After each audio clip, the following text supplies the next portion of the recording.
of North America already, for thousands of years. Okay, my grandmother was what you would call a black indigenous mixed with a red native.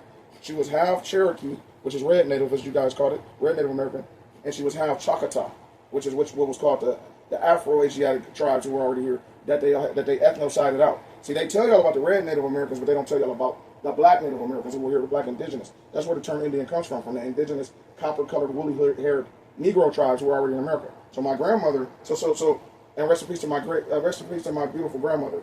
But I take personal offense to people acting like we are all African. That's why I don't say the term African American. We are not African. Now, is there a little bit of African DNA in some of us? Yes, but only a little bit, because only 380,000 slaves during the Mid-Atlantic and Transatlantic slave trade came to North America. All of the rest of them, all of the millions, went to Brazil and the Caribbean.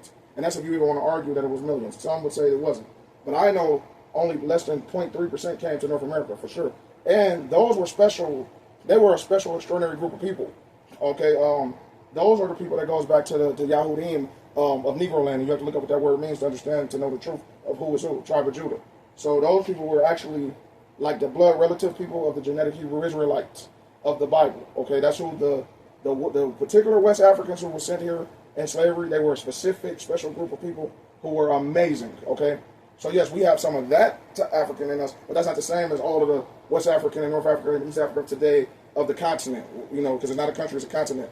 We don't share all of those different spectrums of DNA. We just share just the tribe of Judah, because it was only the tribe of Judah that came. It was only 380,000 of them, 0.3%, that came here to North America, to what you would call today the USA, during the Mid-Atlantic and Transatlantic slave trade and chattel slavery.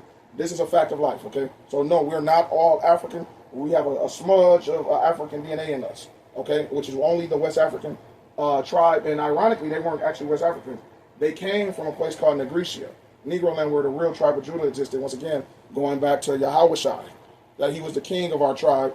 Yahushua, Yahushua HaMashiach. If you don't know who that is, by the way, I'm saying that like everybody knows. In my fan club, y'all, I know y'all know, but just a reminder, when you hear the term Yahushua, Yahushua HaMashiach, that means the real Jesus Christ. Because his name certainly was not Jesus at all. And Christ is not his surname or last name. Okay, it simply means the anointed one. His real birth name was Yahushua HaMashiach. And the HaMashiach means the Messiah. He was born the Messiah, okay? It wasn't a role that he was worked his way into. He was born the Messiah.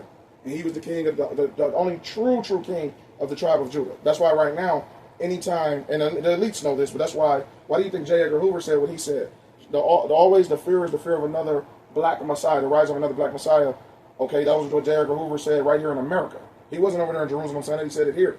And it's always been that consistent COINTEL type of fear of a black rise of a black Messiah, because they know that the original black Messiah was Yahushua. And he was a supernatural Negro, capable of all supernatural things, basically. He was sent as a sign and a wonder for his people to enter the world, to prove to the world that God exists. That was when he was, mainly sent by the Most High God Yahuwah for, and he was real. He existed. I can prove to you all different ways that he was real. I mean, I got all kinds of proof, not just biblical proof even from outside of the Bible that he existed. There's records of Yahushua, okay, his existence. Seriously, okay? Because don't let people fool y'all that he was just a mythical character. No, he really did exist, and he looked similar to what, basically just like this drawing, or not just in a drawing, this portrait, 3D sculpture. I call it a 3D portrait that I made right there, okay? But anyway, and I can make y'all one of those and stuff and start mailing them to you. If you give me the donations, proper donations for them, like that. That one particular, that one lights up.